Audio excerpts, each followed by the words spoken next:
the biggest thing that makes that work is showing that you understand the problems and the symptoms, so much so that it almost seems like you're reading their minds. And when you can do that, it builds trust. You'd never walk away from somebody where you're like, oh my God, you know exactly what I'm going through. You would be like, tell me more, I want more. Today, we're going to deep dive tactically into offers. Jeff Wenberg, CEO of Offer Evolution, is going to walk us through how to build an amazing offer that converts. Welcome to the show, Jeff. Hey, Lee, thanks for having me. I'm stoked to be here. Yeah, this is going to be good. A very tactical conversation, which I'm always up for. So before we jump into the tactical, do you have sort of a high level philosophy or framework that you sort of live by when it comes to building offers? Yeah. And it's actually like a pretty, it's funny I say this, but simple philosophy. And the philosophy is keep it simple. Yeah. Just because like so many times when I'm working with clients and through like my career, like I've had to work with a lot of users of companies that I worked at and all that kind of stuff. So I've seen a lot of different offers, whether it's like, freebie offers to paid offers. And a lot of times they're just so complicated that people don't understand, like, what am I even looking at here? Yeah. And so my philosophy is like, we have to make this so simple that somebody could be like, oh, wow, I want that just by looking at it without having to go like read the entire page. We just have to hit them with whatever this thing is without being cute, without being, I always call it markety, but like, when you try to make something sound really good, just don't do any of that. Just tell them what it is. But more importantly, what is this going to do for them? Marketers are the best at overthinking messaging and, making it super noisy. So that's great. I mean, the hardest thing to do in anything, in any discipline is to make it simple. There's this video I watched. There's a series of videos actually where it takes hard concepts and an expert in that concept has to give a PhD level, explanation of it, do like a master's level, and then like a high school level, and then an elementary school level. Sure. And they all say the hardest thing to do is to dumb this down to like a fifth grader because, you have to be able to explain clearly what it is. And I think that's the goal for everybody. They're trying to get that message right. Yeah, absolutely. And it's funny you say that because I was actually thinking like, wow, that is a really hard exercise going from PhD level down to like a fifth grade.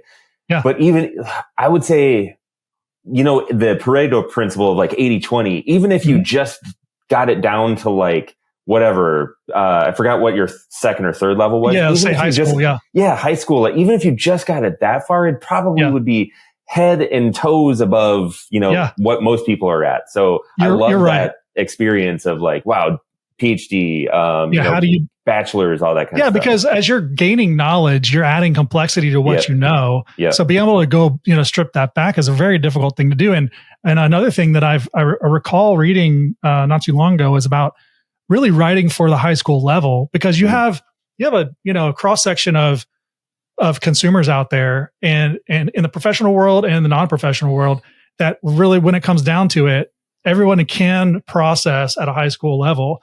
So if you could really target that in terms of how you're speaking. Now, of course, if it's like technical, then you want to speak to a technical audience. You want to probably jazz it up a little bit, but that's great. I love that. That's a great kickoff to the conversation because keeping it simple is really actually hard.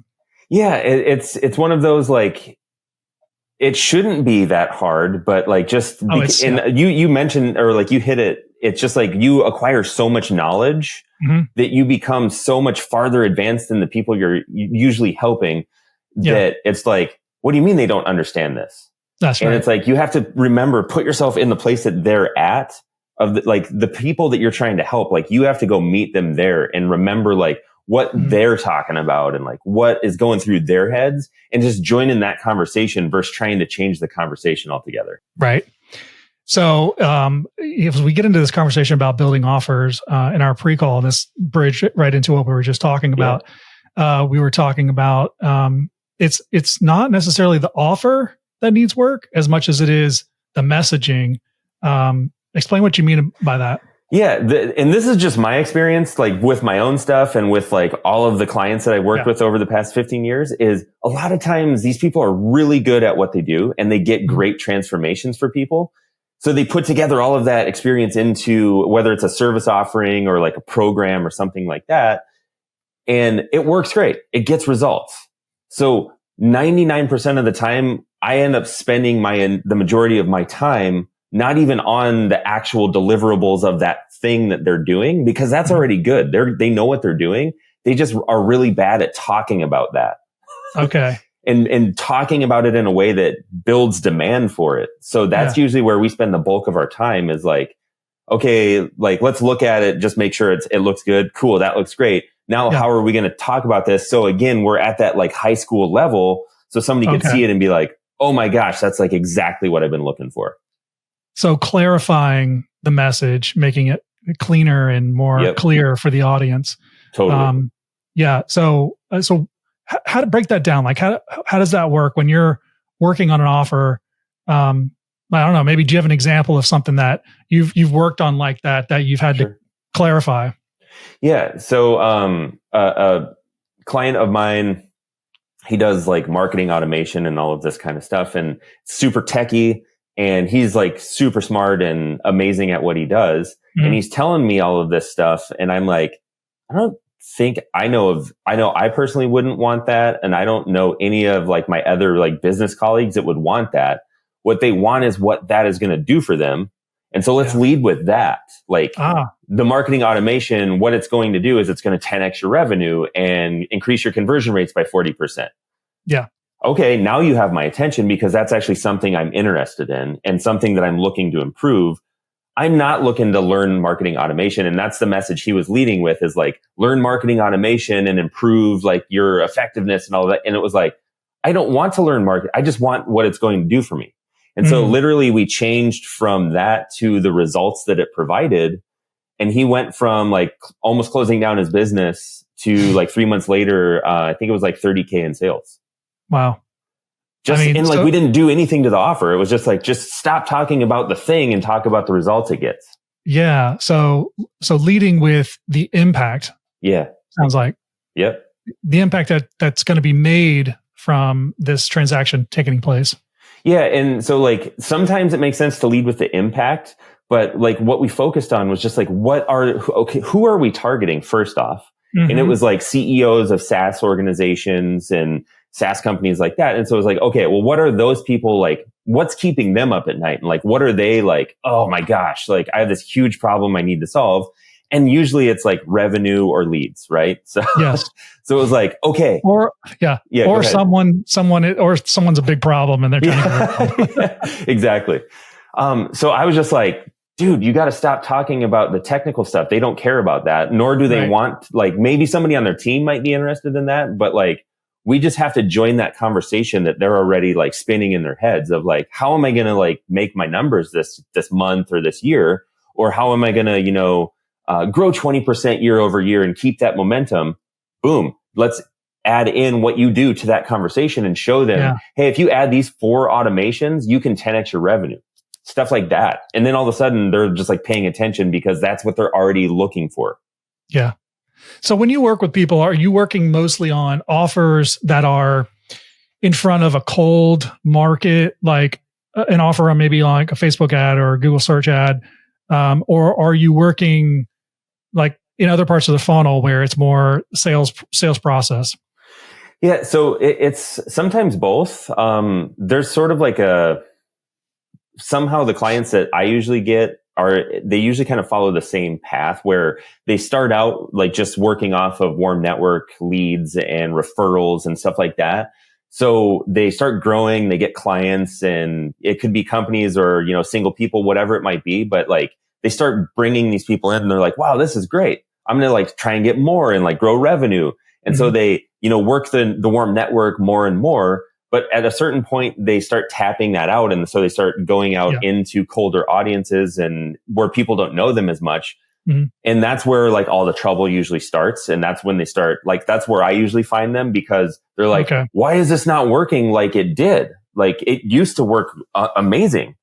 And then now all of a sudden, like no one's buying. And the big reason is because like the messaging isn't tight enough. And when you're working through your warm network, you're borrowing authority from somebody who referred you. So like Lee, if you came to me and you're like, hey, do you know somebody that does Facebook ads? And I referred you to like my Facebook ads guy. Yeah. If you trusted me, you'd be like, okay, well, I'm going to trust this guy more than I normally would somebody who I don't know because it came from my friend who has built-in trust with me. And they don't understand that like, oh, wow, like my messaging and all of the stuff around my offer. Yeah. So that Facebook ads guy doesn't have to explain himself really. Exactly. So he doesn't have to be clear about what he does because I already kind of know because my buddy told me. But if the Facebook ad guy reached out to me cold, that's a whole different story. Yeah. You would be like, I'm not going to hire you. Like, I don't even. Yeah, exactly. So it's like, they don't really like consider that. And then so they go to market with the same messaging that's not tight. It doesn't build authority. It doesn't build trust or demand. And then they can't figure out why is this not working anymore? So that's like then what we have to work through. So how much different? I mean, you painted a good picture here that you know, your messaging in front of a cold audience has to be unique and different, has to be very clear, more clear than it does to your warm audience. Sure. But how much overlap is there? I mean, should your message be the same to both audiences? So my preference is if you can get it working for cold, it'll definitely work for warm. Oh yeah. Yeah. So that's a good point. Like that's just like my main focus. Like, yes, let's, you know, do warm and referrals. But like if we dial in the messaging for cold audiences who don't know you, it'll work. It'll work like, I was going to say like butter on warm audiences, you know, but I don't even know if that's the right phrase. Yeah, I like butter. Yeah. That's hilarious. Okay. I had another question here I wanted to ask you. Sure.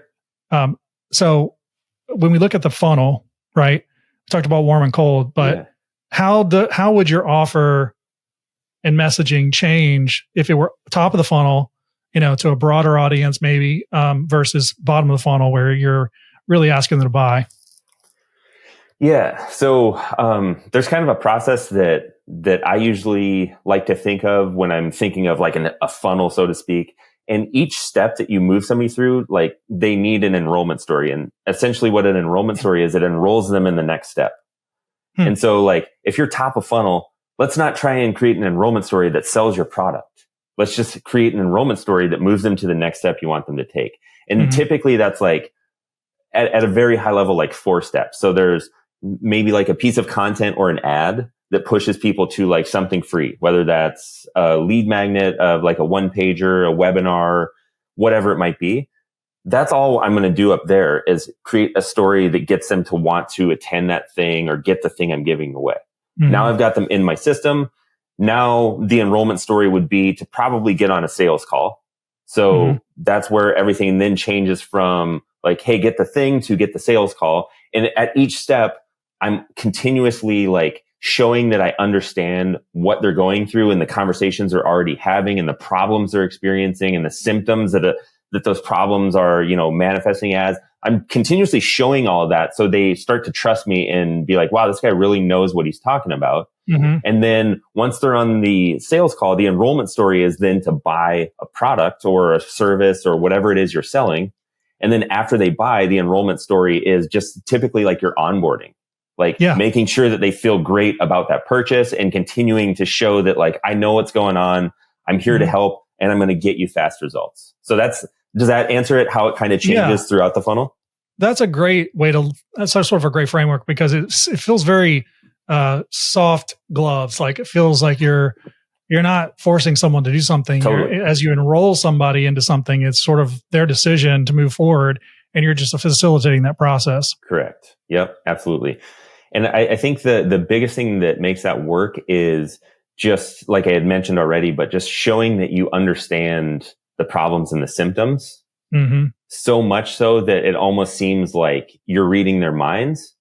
And when you can do that, it builds trust because it almost, I mean, like think about somebody that you've gone through that kind of process with. You're like, wow, he like really gets it. So he must have the answer.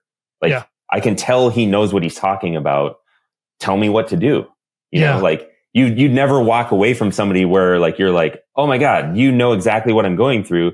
You would be like, how do I fix this? You seem to like totally get it. So like, you see how it just like naturally creates like, tell me more. I want more. Yes. And I actually think that I'm a big believer in people buying the process more than the thing, or Sure. as much, or if not the thing, because but the trust in the process shows, demonstrating that you've done this before, you understand their needs, you're leading them. Totally. So that's kind of the way I look at that.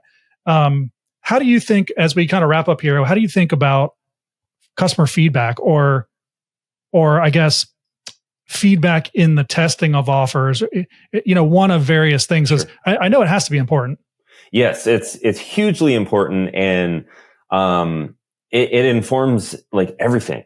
So what I've also found when I was talking earlier about, people get to that stage where it's like, wow, my offer isn't selling like it used to. What is going on here?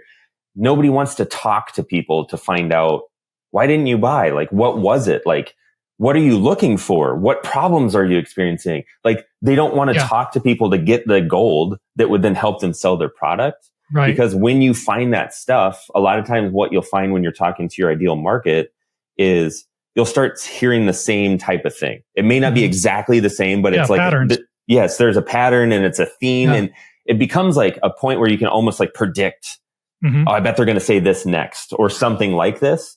And then that becomes what you use in all of those enrollment stories. You don't like summarize it into your own words. You literally use their words, right? So that it just connects with them because they're probably saying something very similar. Yes. And so the feedback is probably one of the most important pieces of all of this. And that can be from previous customers. That could be just from people that are somebody who would be like an ideal customer. And maybe you offer them something in exchange for like a session where you can ask them a bunch of questions. It could just be like, I do this a lot of times where if I'm like at an event or if I'm at like just anything where there's people around and I have to talk to somebody, I just throw things out there to see if people who aren't even my ideal customer understand what I'm saying. Yeah. And then that goes back into what we were talking about at the beginning of like breaking things down to such a simple level that anybody, whether they're like in my space or not, understand it or don't. And if it goes over their head, I'll be like, oh, I didn't explain it simple enough for them to understand because they definitely did not get what I was saying. That's a great exercise. I love that. I'm going to start using that because I've noticed that too, just sort of like randomly where I'll talk to someone at a party or, an event. And it won't be work related. It'll be completely different. Totally. Friend group. And they'll say, oh, what do you do? And I'll tell them. And if they kind of look at you sideways, like, I don't really understand that. Then it's like, okay, well, what am I saying that just a lay person that doesn't understand marketing or content or anything doesn't understand? Because if I can get them to understand it quickly, like if I said, I'm a personal injury attorney. Well, they get it. And immediately they hate me. But, it's like, if I could just say exactly what it is that I do, doctor, lawyer, police officer kind of thing, and make it that clear to anyone, then I think I'm on the right track. But I need to start doing that more. I like it.